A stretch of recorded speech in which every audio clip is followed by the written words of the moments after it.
Yo, watch your back. Yo, you better watch your back. Yo, watch your back. Yo, you better watch your back. Yo, watch your back. Yo, you better watch your back. Yo, watch your back. Yo, you better watch your back. Yo, watch your back. Yo, you better watch your back. Yo, watch your back. Yo, you better watch your back. Yo, watch your back. Yo, you better watch your back. Yo, watch your back. Yo, you better watch your back.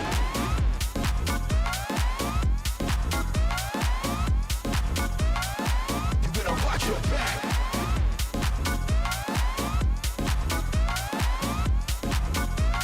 Yo, you better watch your back.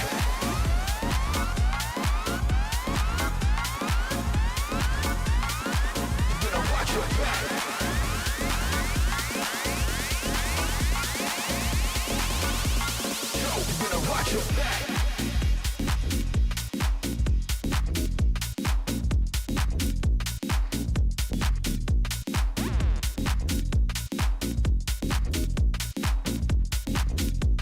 Yo, you better watch your back.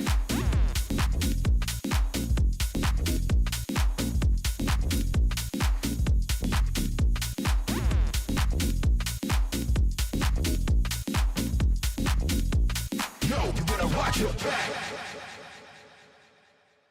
I wanna know your name, wanna know everything about you, girl. Wanna know your name. I wanna know your name, wanna know everything about you, girl. Wanna know your name. I wanna know your name, wanna know everything about you, girl. Wanna know your name. I wanna know your name, wanna know everything about you, girl. Wanna know your name. I wanna know your name, wanna know everything about you, girl. Wanna know your name.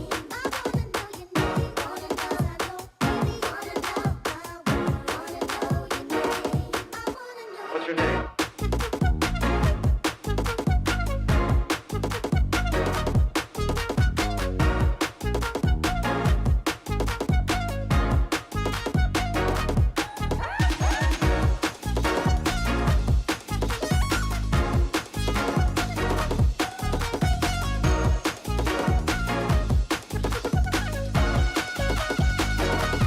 That's amazing.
Doing it right.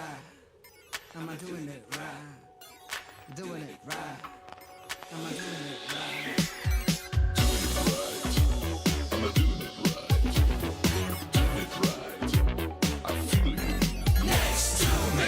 Got to call everybody, we're living right now. Come and join the party. Come dressed like a princess, baby. Pick you on my waist, won't stop, get ready. Feel blessed by the moon and the sea. Everything's just for you and me. See how we're gonna make it real tonight. Doing it right. I'm doing it right. Doing it right.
Ladies and gentlemen, welcome back to the FRZ unit channel where finally we have a full broadcast because last night's broadcast was a little bit scuffed. My name is Blakert. As always, I have Zeph to help guide you through the Whoa! action. And yeah, calm down, calm What was down. that? And tonight, FRZ will be taking on Club 333, which has some well-known names but controversial names at that, Zeph.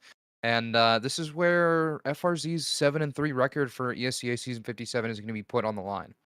Absolutely, and I mean, right now, Club Triple Three. I mean, they are 7-1. They are kind of behind in matches. I think they're kind of grinding them all out this week.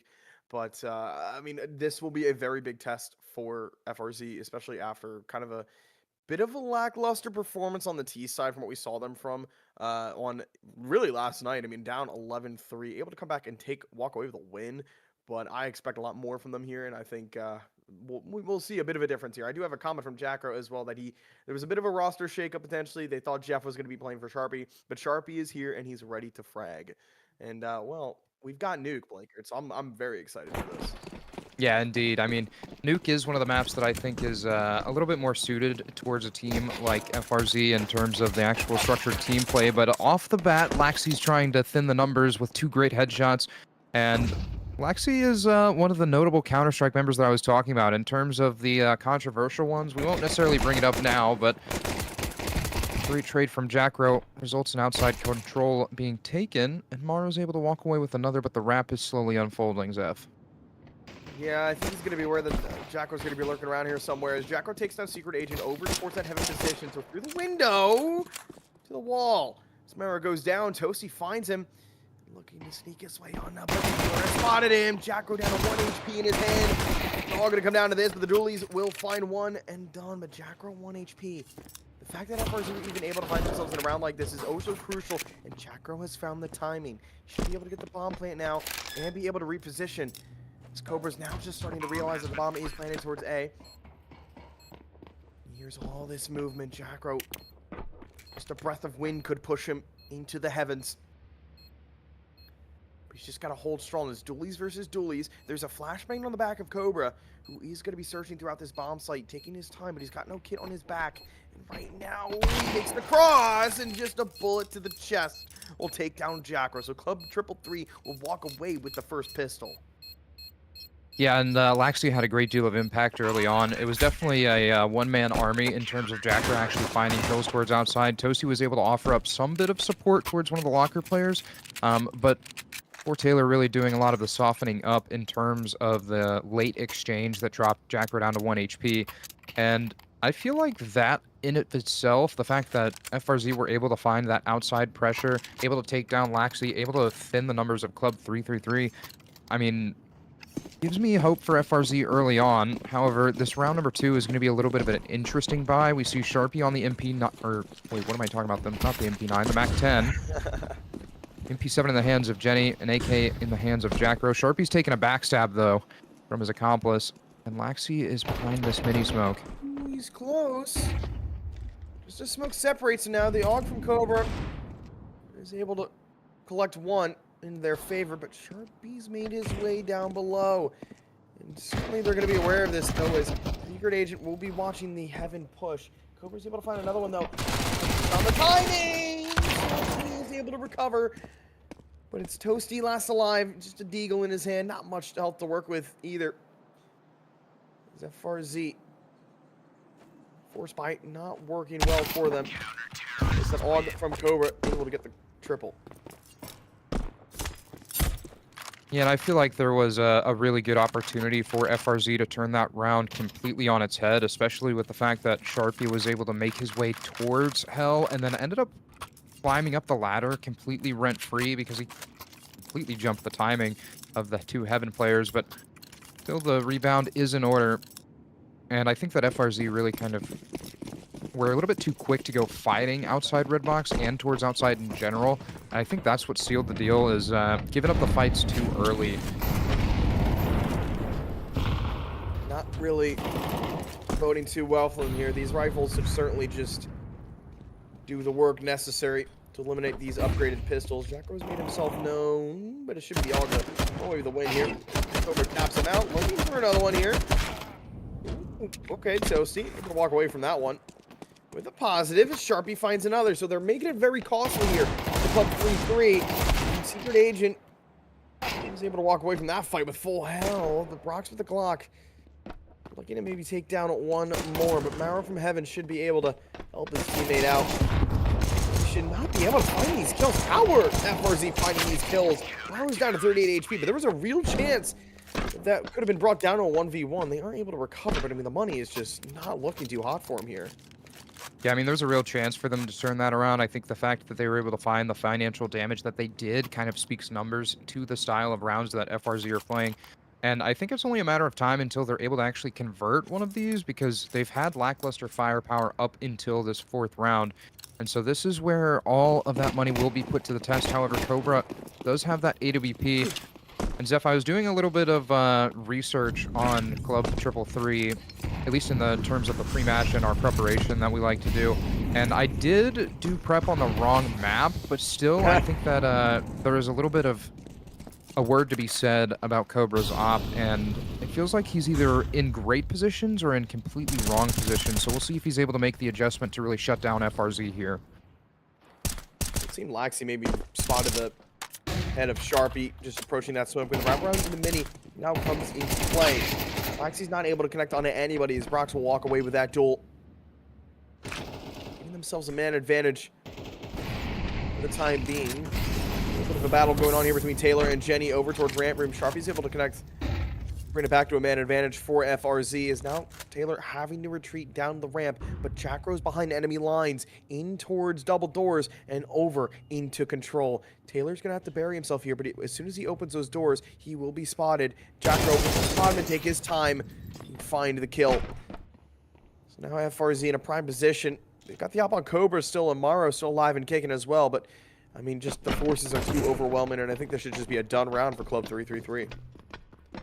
Yeah, absolutely. I kind of touched on how Cobra's either in the right spot or the wrong spot on any given round, and I feel like this one was just one of the few rounds where he's been caught out in an awkward position, and it allows FRZ to kind of avert the gaze of that AWP. And it's honestly surprising that they're not positioning that op towards outside rather than having it towards Heaven. I mean,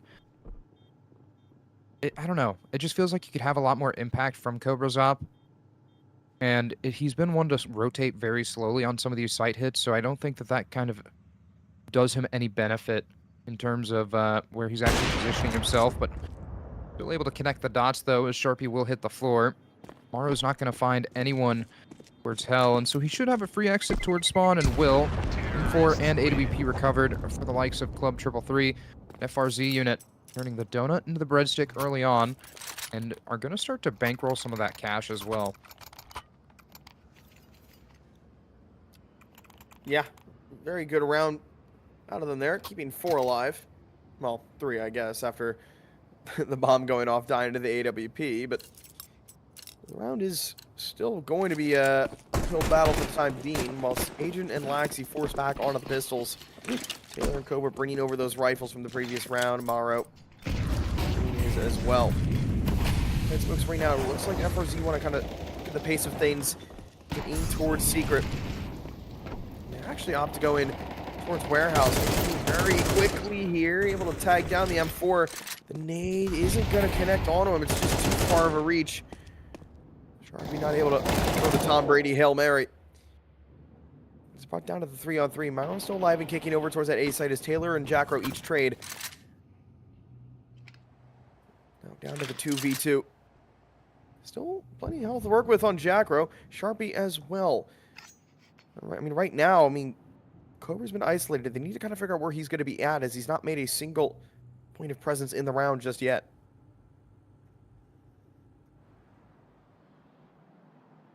Yeah, this A bomb side is completely open as well. We saw Maro with the proper reaction in terms of dropping out of Heaven and trying to have an impact on that A bomb site. Was able to find one of his own.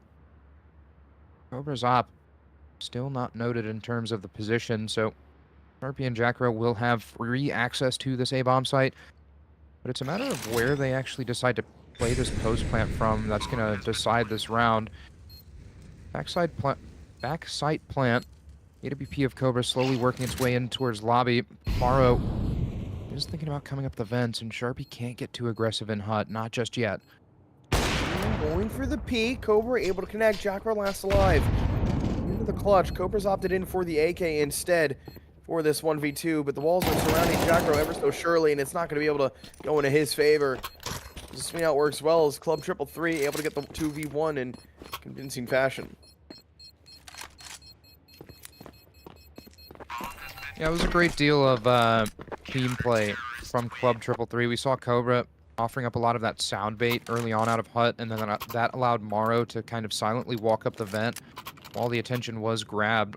So, and I think there was a instance where Jackro was completely aware of that. It seems like he had a proper reaction to turn around and look towards Mini, but just wasn't prepped for Morrow to be that close. So it's going to be a 4th round for Club 333. AWP back in the hands of Cobra. Still no T-side op from Brox either, which gives me a little bit of concern, but still I don't think it's the end of the world.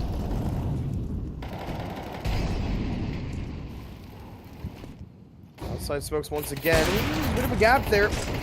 Cobra to hit a shot, but it's going to be Laxi to find the double instead. Looking for a third as Cobra finds the third for 333. Toasty and Jenny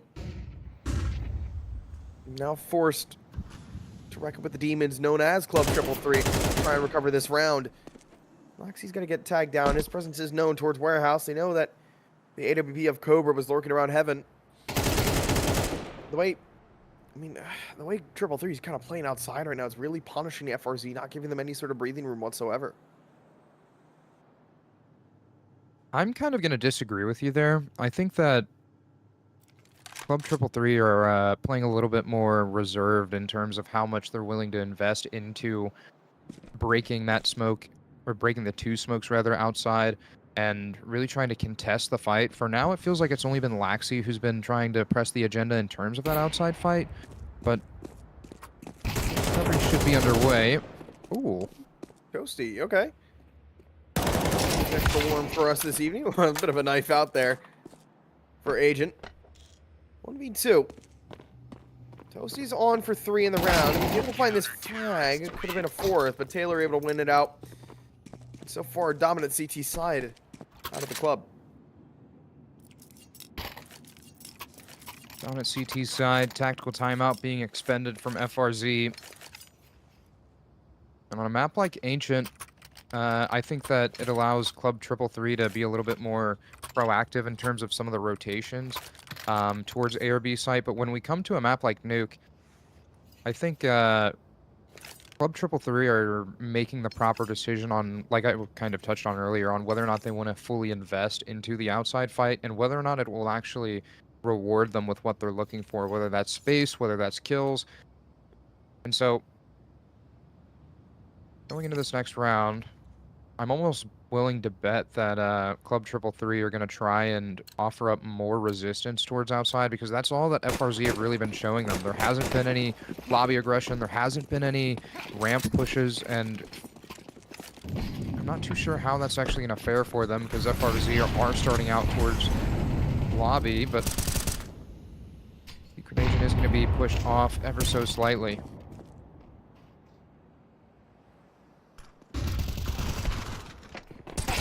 That Jenny finding the elbow, but they're trying to crack their way through this A-bomb site as Myro finds 2. Finally is taken down, and this should just be a retake scenario here for Club 333. But Jacko's on that lurk. Take over on outside, and the kills are all good as FRZ come out on top. Get that bomb down and get some money flowing in their favor.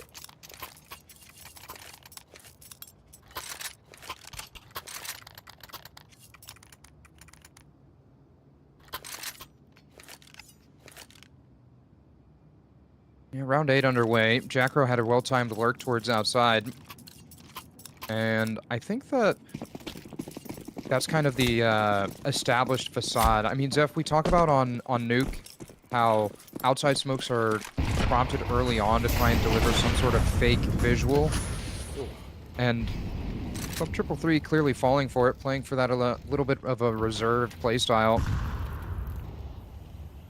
But have seemed to rebound some of the contact.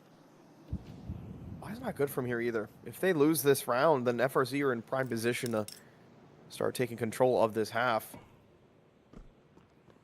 The early entry with the AWP from Cobra nets them a man advantage.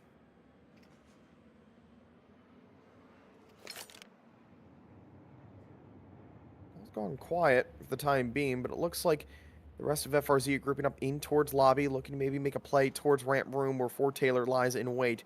So Brox is going to throw that molly towards top mini. That's going to allow them to fake in towards A. Force power out into the open. They still stall things out, waiting for any sort of counter utility. But now it's getting that B-ramp pressure underway as Taylor finds a double, a triple with the 5-7. As the offensive FRZ collapses all around him. On for the 4K. Yes, he can. Ford Taylor will find the 4. Finds 4, puts Club 333 onto 6. And the one key piece of information that I think Club 333 had was Laxi pushed all the way down the secret stairs and peeking out of the top kind of confirmed the fact that FRZ weren't actually applying any pressure towards outside, and that's really what allowed Club 333 to bolster down both the A site and the ramp position, because if there's no threat outside, there's only 2 points of attack, and FRZ did have a man disadvantage going into that early, so created a little bit of a difficult situation for them to be in, but Fort Taylor's going to try and pull it off once more. Only able to find spams onto Jackro, but whips out the 5-7, looks for the 4K once again, but Cobra has to offer assistance. As Club 333 put up 7, and Zeph, the CT side, as long as it's been going on, it's been feeling more and more convincing from this Club 333. Well, don't even let Taylor use a rifle. Just give him the 5-7. He'll find the kills. And that's now, I believe, 6 kills with the 5-7 in the last 2 rounds. Shooting him to the top of the scoreboard overall. And keeping FRZ down at 2 rounds. They are able to get a decent buy here. Full AKs, much utility to work with. Cobra's looking to go aggressive outside with the AWP towards heads. Watch the shadow of Jack Pro, able to find a 1. Looking to maybe extend even more. Sharpie goes into the swing and gets punished for that peak. Toasty up above. Marshmallow has to try and bring it back to 3-on-3. Has to find 2, but Toronto gets active, takes down Jenny, and now it is just Toasty. 1 versus 4. You know exactly where he is. He had a good round earlier on, found a triple, almost had a 1v5 possibility, but it's take an absolute miracle for him here to clutch this 1v4. Able to find the one on towards Lax. He knows where they both are. Taylor, once again, the one to close out the round. Yeah, and Fort Taylor's been what feels like that valuable anchor that you'd love to have. Able to find kills out towards ramp where he defaults, or even towards outside when the rotation is necessary. But another tactical timeout comes out for FRZ. Coach Jeff LaFlavor wanting to make sure that everyone's on the same page, maybe get the heads right. As when we talked to Sharpie the other day, said that Jeff is more of a vibes coach than anything else, which I think is a great thing to have in your back pocket. 100%. I think it depends on the team as well, you know? Like, there's... it's a weird comparison to make, but, like, Team Liquid, when they brought in Moses, you know, Moses kind of being that hype man. He also knows the game well, but that's... Team Liquid weren't necessarily looking for hype man. They're looking for someone with more strategy-wise, whereas FRZ, in the sense where they have the strategy, they just need the... how would you put it? The... Not momentum. Level-headedness. Yes, perfectly. The level-headedness, the good vibes, keep on through. And I mean... Jacko is known for his good vibes, but now that they're able to kind of split that role between coach and player, it works out very well. They've now made their way down secret with these Tech 9s. Classic Tech 9 rush beat. No one's home yet. Yeah, ooh, okay, Jenny. Punishes Cobra. That's the op removed. Poor Taylor with it all to do once again. Has to hold this line towards his B side. Brox is able to get the bomb down, at least for the time being. So that's some extra cash into the pockets of FRZ. And now they need to group up and overwhelm this retake. As 3 players in 3-3 are going to be coming from ramp room. They are going to allow Secret Agent to be lurking out through Ven as he's punished for that peak. Brox and Jenny last alive. Brox with the AWP picked it up towards single. Bomb's going to be on the defuse now. Or Taylor should be able to find it as the round is done. That's going to be a 9-2 half so far for Club 333. And Blakert, I gotta bring it back to last night, man. I mean, FRZ got 3 rounds on their T side and were able to bring it all the way back. Do you think there's a chance? You know, I think there is a chance, but I only think it's a matter of time until Club 333 may find themselves on the T side. And with how mobile that Laxi's been on the CT half, whether it's been playing from Unbreakable, whether it's starting down Secret early on to shut down peaks, or whether that's been to support the AWP of Cobra, it leaves me a little bit worried for FRZ once the halves switch, because I talk about it all the time, how the T side is where the IGL gets to get a little bit more creative, and look at how creative Cobra's getting on top of the garage roof, but has to connect the dot onto Toasty. Yeah, that's a big gamble. But Morrow has an even bigger one. Nade out in hand, but Laxi from Red Room, that's going to help out massively, as outside has been absolutely feasted upon by Club 333. Jenny, last man, last round of this first half. Club 333 making it a statement here. I mean, again, they're 7-1 in the league so far. As Laxi was just picked up this month, if I'm not mistaken, to this lineup. And I mean, so far, the 2 Mongolians, I believe it's 2 Mexican players, and then Ford Taylor as well. I mean, it's been a pleasant surprise at their performance.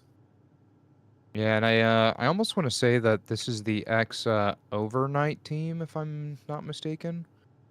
Overnight plus Morrow and Laxi. Jenny, however, will be faltered at the hands of Laxi, and like we talked about, Laxi is kind of one of those players that has been very notable in the North American scene, so it's no surprise to me, at least, that he's having a wonderful performance.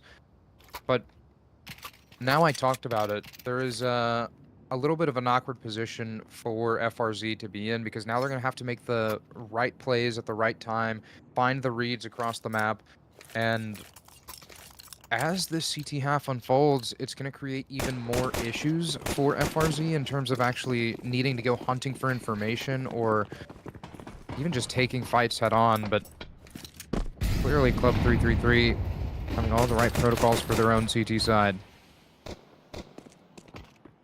FRZ going for the gamble, having Sharpie up here in towards top warehouse as Laxi's able to find the opener of the round as he wants to try and hunt for more, and that will be the death of him as Brox connects to his head.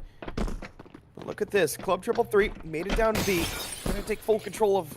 Well, control now. Jacko's going to be the one close here with the smoke and a defuse kit, so Secret Agent's able to find him.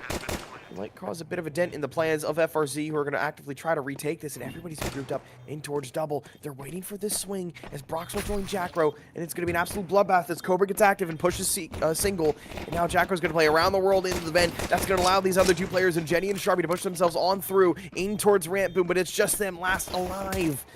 And Ford Taylor finds Sharpie, the pistol collapsing. It's once again 2 for 2 pistols for Club 333. And it feels like just the correct shots are hitting when Club 333 need them. I feel like they're not really they didn't really do anything special in terms of the pistol round, but nonetheless, like I talked about, the shots are, at the end of the day, what matters. Club 333 are going to look to press this agenda as well. 2 AK-47s, 3 Goils, and the AK-47s in the hands of the right people for Taylor and Laxi. Toasty does have a Mag 7, and that creates a little bit of room for concern, but Sharpie, in other terms, has created room for Toasty. Well, Toasty will burn Taylor. It's all for naught. He's able to recover a rifle for the time being, but I mean, it feels a little bit too little too late. As now Jenny with the Deagle has to take a peek out of Secret. Toasty will peek out of Red Room. They're going to try and at least clear for the time being outside, but Club 333, they've hit the pause. Jenny hits the play button. Able to take down Secret Agent. Cobra for the quick trade as well, but Toasty now into the clutch. 1 versus 3.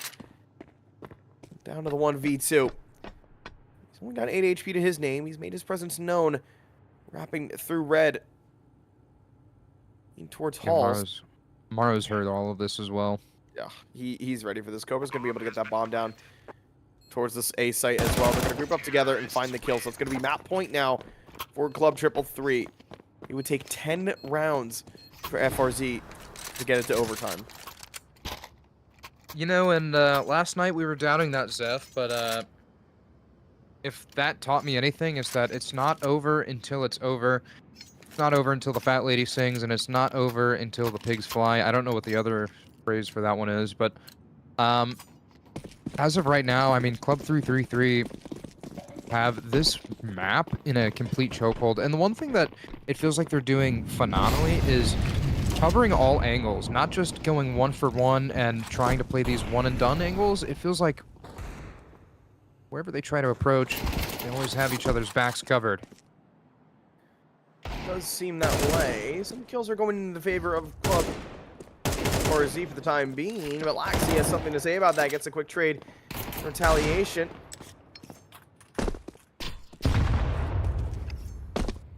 Right now, it does seem FRZ are trying to give themselves a good chance here. That's the chance they were hoping for. Sharpie takes down Laxi. Security is going to know where that's going to be at. Now only 1 versus 3. Able to find that one on towards Sharpie. Don't want to give away anything too much. Ooh, saw Toasty on that reload. You know he's around here, back credit somewhere. And they know Jenny is going to be on that inner position. Possibly even pushing through lobby, but I don't think Secret Agent's going to be able to find this timing from the moment as Jenny finds him. FRZ, I mean, don't really find necessarily some breathing room, but at least get one more on the board. Yeah, and the thing that FRZ kind of did perfectly in that round is playing a little bit more passive and not overcommitting to any of the duels and not overcommitting to one specific area of the map. They were really just kind of fluid with how that round was approaching them. Whether that was with the contact outside, I mean, Toasty even finding himself in that Zywoo position trying to isolate some battles, but got fast play out Squeaky Door, and already Jackro finds 2? No, Jackro found 1. Toasty found his own. And it's just a meat grinder towards Squeaky Door. So Zeph, not much to write home about in round 16, but round 17 should be a little bit more. No, Club 333 actually have no money to work with. So Desert Eagle in the hands of Laxi, and I'm assuming not much else on the back of it. Yeah, I mean, unfortunately, just not much to work with here. I mean, you had a flawless round. Don't get me wrong. I'm happy that they were able to do it and all stay alive, build up the money, but just one little mistake can completely ruin their chances. Right now, it's just going to be the full block save round, and a bit of a confusion looks like they're on a Secret Agent in towards despawn.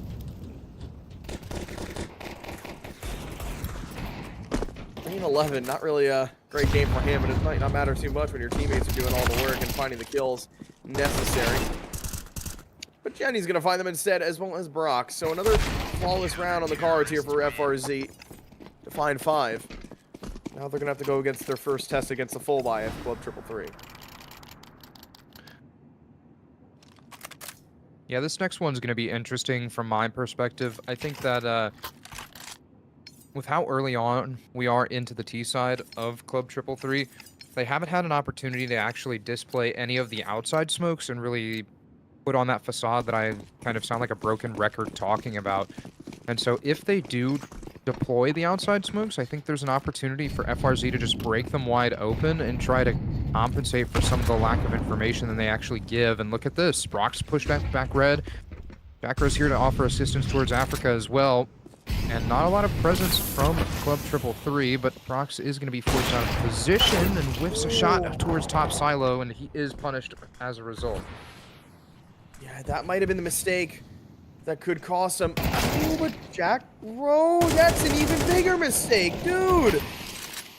Oh, dear Lord. Okay, it's still recoverable, though. 3 versus 4 for the time being. Because right now, Jenny's made his way down towards the lower site. Or, excuse me, Toasty has made his way down to the lower site. The presence from outside will be punished as Jenny goes down. And Cobra's trained onto this position, has a bit of an inkling of a feeling that Toasty's lurking around here. It's Club 333 not wanting to make any mistakes. They want this game to be over and done with. They want to go 8-1 in advanced.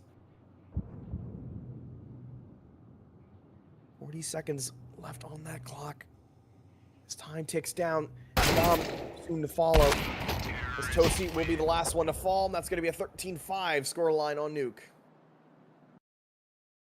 Yeah, I mean, it was a little bit of a rough display, I think, for the FRZ side. I mean, clearly, like we talked about, Laxley, one of the players of North America, playing on Akimbo. I believe I actually have his HLTV pulled up, playing on Yes. Akimbo, Blue Jays, and Skinrave at a certain point. So definitely a well tenured, what you would say is a professional player in North America. But coming into this one, I definitely think that the odds were kind of stacked against FRZ. As much as I hate to say that, right? We talked about how Club Triple Three is currently 7-1 in advance, so clearly have that solid record going into the latter half of the season. And in terms of FRZ, they now sit at 7-4, 8-4, 7-4, 7-4 7 and sounds 4, right. yeah. Yeah, Mhm. 7-4 sounds right. And so this is put them in a really awkward position going to the rest of the season because if you take any more losses, then your playoff contention is kind of thrown out the window. Yeah, I mean, that magic number, I would argue, could potentially be 9, but I mean, 10 would absolutely certify it. It really would depend at the end of the day with 9 wins on your Buchel score, if I'm not mistaken. And I Hmm. think FRZ have beaten some pretty good teams as well along the way. So I think there is a good chance. I think for them right now, obviously shoot for 10. You don't want to take any more losses, but I think 9 wins here, it'd be a little bit of a sigh of relief. Yeah, absolutely. And I mean, like we said, a little bit of a rough display from the FRZ unit squad. It felt like they had some things going for them that were proper, but I also feel like that there was a lot of things that weren't going their way. Whether it was, and the first instinct for me is to say that some of the shots weren't connecting, but I feel like if I said that, that'd be a complete lie because a majority of the shots that FRZ were hitting were absolute sleepers. No, absolutely. It really was feeling like really everybody on the side of Club Triple Three were just firing on all cylinders. And forward Taylor over towards ramp with that 5-7, even coming over into that T side, he was able to find some momentum. The only player that wasn't really doing too hot on the side of Club Triple Three was Secret Agent. But I mean, at that point, again, like the rest of your team is fine as long as you're not selling rounds. I don't really think it's a problem at that Yeah. point. So, I mean, either way, the Club Triple Three, they're going to walk away with a win here and go 13-5 on Nuke, making their record 8-1, while FRZ fall to 7-4. Yeah, absolutely. And so, with that being said, Zeph, our next FRZ match that is currently scheduled is for Thursday, May 21st at 5 9:30 days from p.m. now. Central Time and 9:30 Central, 10:30 Eastern. Possibly going to be rescheduled, but I'm actually not too sure about that one. So, if you're wanting to stay in the loop with all things FRZ, make sure to follow them over on Twitter. Zeph, as always, thank you for hopping on the broadcast with me. My name's been Blakert. We've had the wonderful, beautiful exploding behind the camera, flicking all the angles. And yeah, as of now, we will see you Thursday, May 21st at 9:30 p.m. Central.